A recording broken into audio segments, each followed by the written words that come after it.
tell you, as I look around this room tonight, and when I talk to folks from around this state, can I tell you what I see? I see brilliance.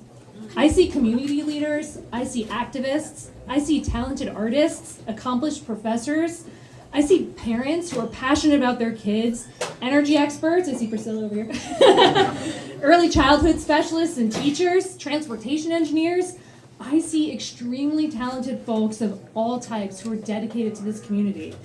I see some of the smartest, most innovative, kindest folks I've ever known. I see all of you. But then I ask myself, you guys, if this is who Rhode Island is, if this is who I see when I look around the state, why are we not consistently leading on education, on healthcare, on tackling tackling climate change, or just even having a functioning public transit system? Where is our leadership?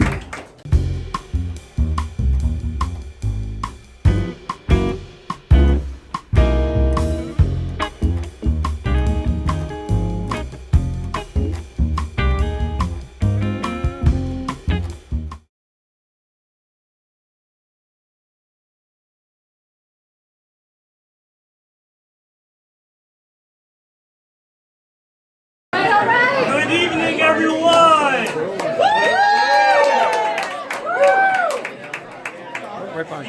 The microphone is not fully functioning right now, so it's going to sound like I'm going to be yelling, so I apologize. Mic check! Mic check! All right. Well, you'll have to hear me, so we'll get started. I am so excited. I think the mic works now. Oh, the mic works now. All right, maybe not. Okay. But I will be loud nonetheless. I am so excited to be here this evening to celebrate someone truly so selfless. Someone who's about to embark on yet another selfless journey to improve the lives of people across this state, just as she's always done. And of course, that person is Councilwoman Sue AnderBois. Can we get a round of applause?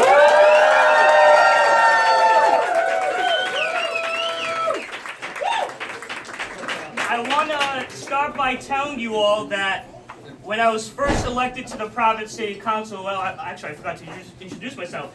My name is Justin Royes, and I represent the 4th Ward, also known as the North End, on the Providence City Council. And when I was first elected to the Providence City Council, I didn't know Sue, but I quickly got to know her well. Mostly because she sat right next to me in the council chambers to my right. And so she was my seatmate. And let me tell you, when one of our colleagues would say something, let's just call it unexpected, Sue and I mastered the art of nonverbal communication. We would just exchange that look, the one that says, "What on earth did that person just say?" Over time, though, I got to know Sue beyond those shared side-eyed moments. I got to know her as a person, and she genuinely is so kind, the kind of kind that almost feels too good to be true. What I admire most about Sue is her integrity. We're often on the same side of an issue, guided by similar values, but on the rare occasion when we land on different sides of a vote, she always takes the time to explain why, to walk me through the nuances and complexities behind her decision. It's never dismissive, it's always thoughtful, grounded, and rooted in a deep sense of purpose. Sue has taught me something profound about what it means to work in the belly of the beast, which is government. She has a way of moving through this world both practical and principled. And to be honest, I've always wrestled with that tension. Because in government, pragmatism can be weaponized. It can become the language of settling, of accepting breadcrumbs, of dressing up incrementalism as progress. But whenever that tension arises, Sue lives in it with grace. She doesn't let complexity, delay, or bureaucracy paralyze her, and she doesn't abandon her values just to keep things moving. Watching her has taught me that responsive governance isn't about waiting for the perfect moment, the perfect policy, or the perfect alignment of votes. It's about discerning what can be done now, taking deliberate action, and trusting that each small intentional step will ripple outward, shaping something larger, steadier, and lasting. Sue's personality and approach to almost everything she takes on isn't to be loud, isn't to grandstand, it's deliberate, steady, and substantive. She's detail-driven in a way that reminds you progress doesn't always come with fanfare. It comes from the small things, the meetings that actually lead to action, the follow-up calls, the text messages, the careful attention to data, the quiet diligence that over time builds to real change. As chair of the Special Committee on Environment and Resiliency, which I have the privilege of serving on alongside her, Sue brings that same thoughtfulness and organization every single time we meet. She doesn't just hold a committee for the sake of it, and some people do. She uses it. She turns it into a platform to move important issues forward, to spotlight the challenges and the opportunities that will shape our city's future. That's exactly how she led the change on bringing Barrow to the finish line.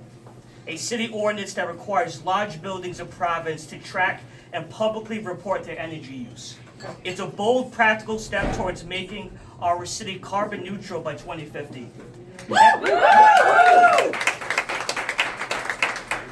That ordinance didn't come overnight. It happened because Sue put in the work, connecting with building owners, environmental advocates, and city officials, and making sure it was done right. And then there's North Main Street. In her ward, her backyard, one of the city's most dangerous corridors, Sue didn't wait for someone else to solve it.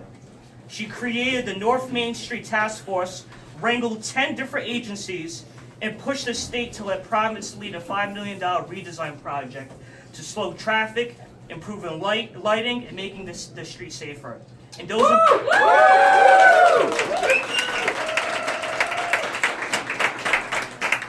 those improvements are already underway.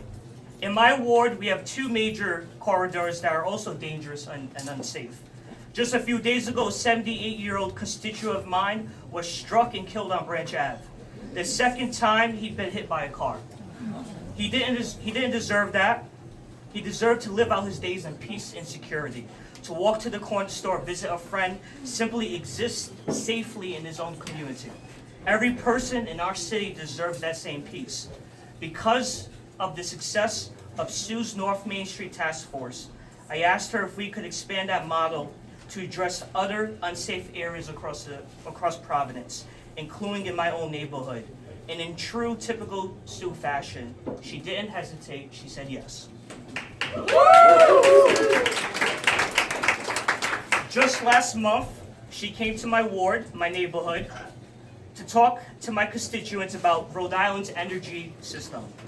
She stood in front of my neighbors, breaking down energy policy, explaining why our bills are so damn high, how we can fight for fairer rates, how we can take control of our energy's future. She gave people the tools to understand, to question, and to act.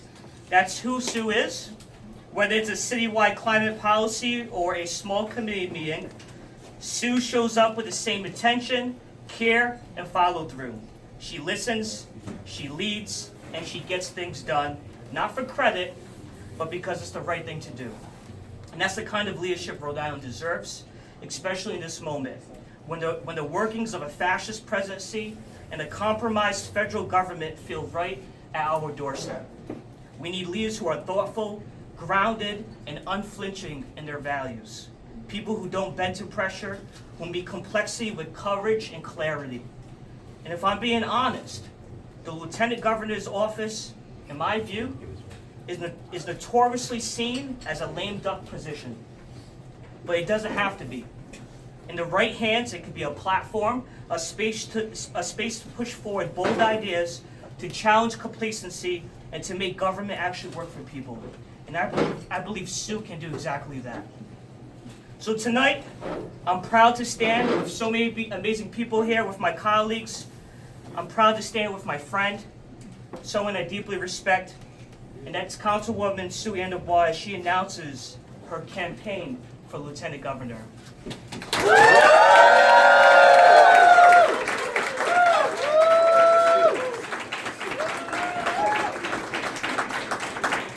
And soon enough, we'll all be calling her Lieutenant Governor AnderBois. Thank you very much, everyone. The next person I'd like to introduce is Rep. Carter. Who's here? If we give a round of applause for Rep. Do we need the mic? Do we need the speaker? Or can everyone hear? Because I think I pushed this button. Hello. Thank you. I can be loud, but I guess I don't have to be. I am so proud to be here tonight to support my friend and Rhode Island's next Lieutenant Governor, Sue AnderBois. Let's make some noise!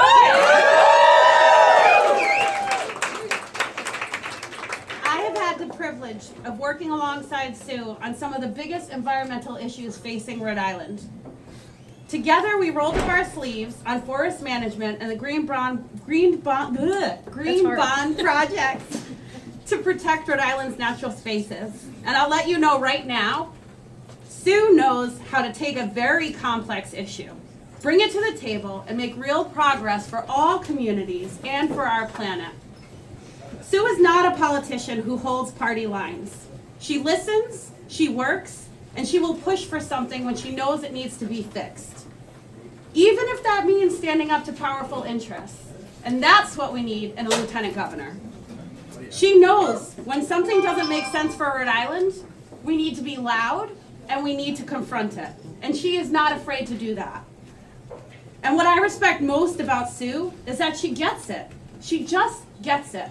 She's not afraid to listen, to understand, and to act. Not just for the people in Providence, but for folks in my neck of the woods, in Richmond, Exeter, Hopkinton, and throughout all of Rhode Island. She understands that Rhode Island cannot move forward unless we all move forward together. And I love that for all of us.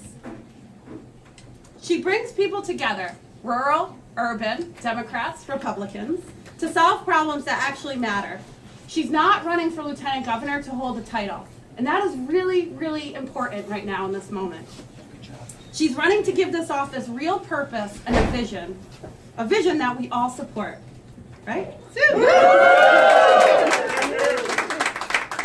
We need leaders who are ready to work because Rhode Island doesn't have time for more task forces and more reports that sit on shelves.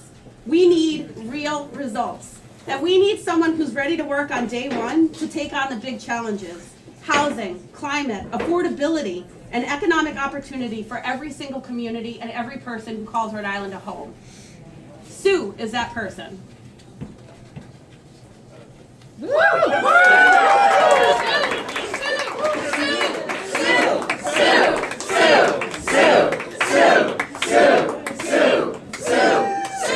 If you ever had the privilege to talk to Sue, you know right away that she is smart, she is compassionate, and she knows how to get things done. And I have no doubt that as Lieutenant Governor, she'll make Rhode Island stronger, greener, and fairer for every single one of us that calls Rhode Island home. I am so thrilled to be here with my friend, my colleague, and a partner, and help make Rhode Island stronger. So, I'm so excited to introduce our next Lieutenant Governor, Sue AnderBois.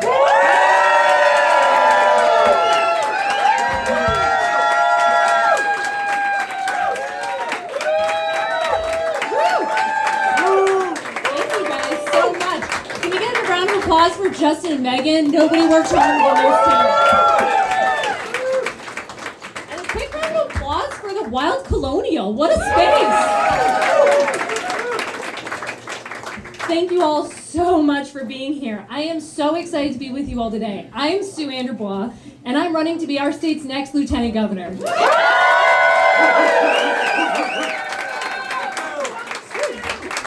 And friends, let me tell you, as I look around this room tonight, and when I talk to folks from around this state, can I tell you what I see? I see brilliance. I see community leaders, I see activists, I see talented artists, accomplished professors, I see parents who are passionate about their kids, energy experts, I see Priscilla over here, early childhood specialists and teachers, transportation engineers, I see extremely talented folks of all types who are dedicated to this community. I see some of the smartest, most innovative, kindest folks I've ever known. I see all of you. But then I ask myself, you guys, if this is who Rhode Island is, if this is who I see when I look around the state, why are we not consistently leading on education, on healthcare, on tackling tackling climate change, or just even having a functioning public transit system? Where is our leadership?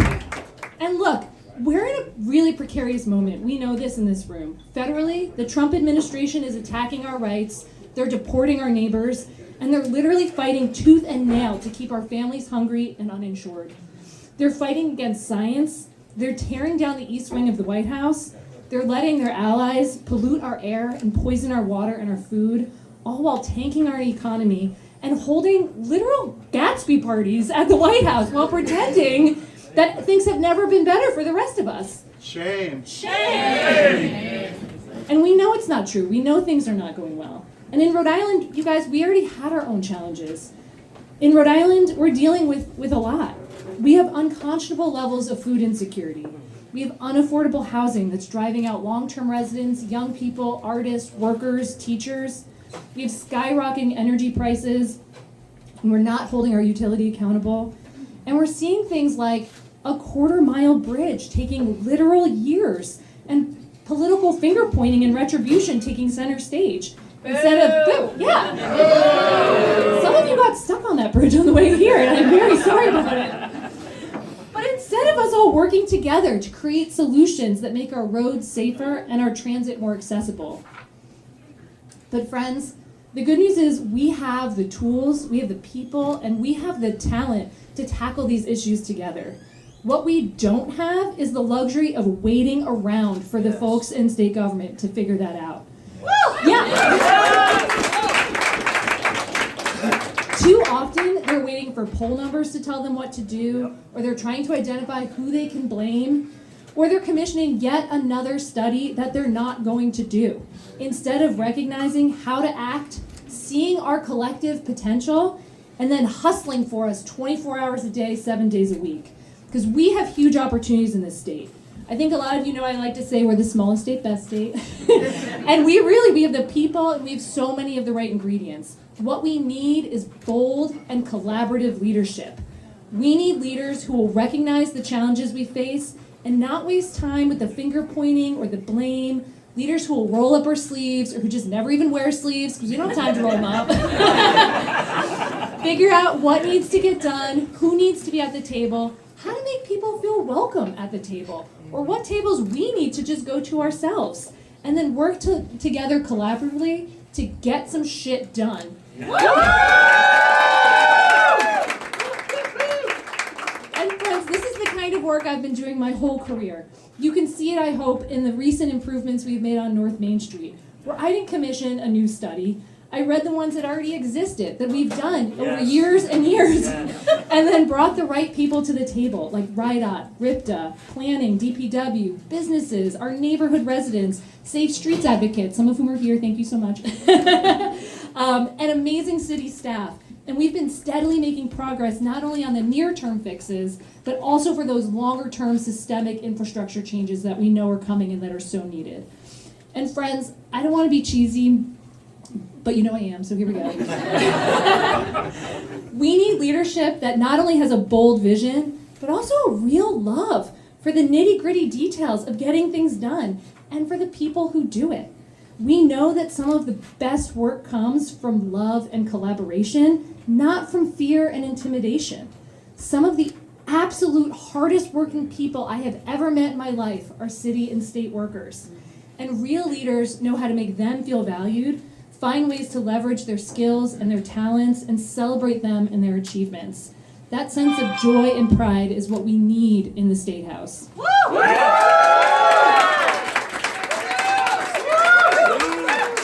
And friends, this is what I've been doing since the moment we arrived here in Rhode Island. Scott can attest to this. We got here, we dropped off some boxes in our apartment. And I was like, cool, can you find the pots and pans? I gotta go to a meeting. And it was within hours of arriving, and I went to my very first meeting of the Rhode Island Food Policy Council. I immediately wanted to find ways to contribute. And I think Scott was like, how do you know anyone? How are you going to a meeting? Like, we just got here like an hour ago. Like, nothing's unpacked. And then, friends, I got so involved, I went on to become Rhode Island's first director of food strategy. And I got to work and support farmers and fishers and food businesses all across the state and work to reduce hunger in all of our communities, while also braiding together the work of so many state agencies to create and then implement our shared vision around a food system. And as an advocate for environmental issues, thank you, Rep. Cotter, for talking about this, I've worked really hard at the local level and with our state partners to help pass smart legislation, like what Megan talked about. Also worked with June Speakman, an amazing rep from the East Bay, on solar siting legislation that both greatly expands clean energy while also at the same time protecting valuable forests. Woo! We can do all the things at once. And it was supported not just by environmentalists, but by organized labor, by developers, and business interests. That kind of collaboration, you don't see that often. And as councilperson, I've continued to tackle big things, like ensuring that all of our municipal buildings will be carbon neutral by 2040, ensuring safety along our main streets, and watchdogging the fiscal health of our city. But friends, to do big things, you also have to do the small things. You have to look people in the eye when they ask you a question or give you a comment. You have to apologize when something goes wrong. And you have to welcome folks to the table every day with gratitude and respect. Friends, I will bring purpose and vision to the office of Lieutenant Governor and that can-do spirit of what government can accomplish.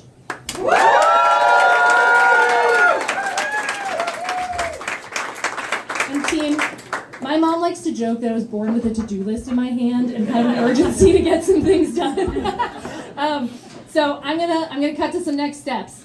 I need your support. Look around the room. There's little QR codes everywhere. There's 2 different ones. I'm going to give you some homework. One of the QR codes is for making financial contributions. Please be generous. I hate to ask. We have a lot of Rhode Islanders who we need to reach with our message, and I really appreciate the support. The second QR code is to share why you're supporting me and to sign up to volunteer.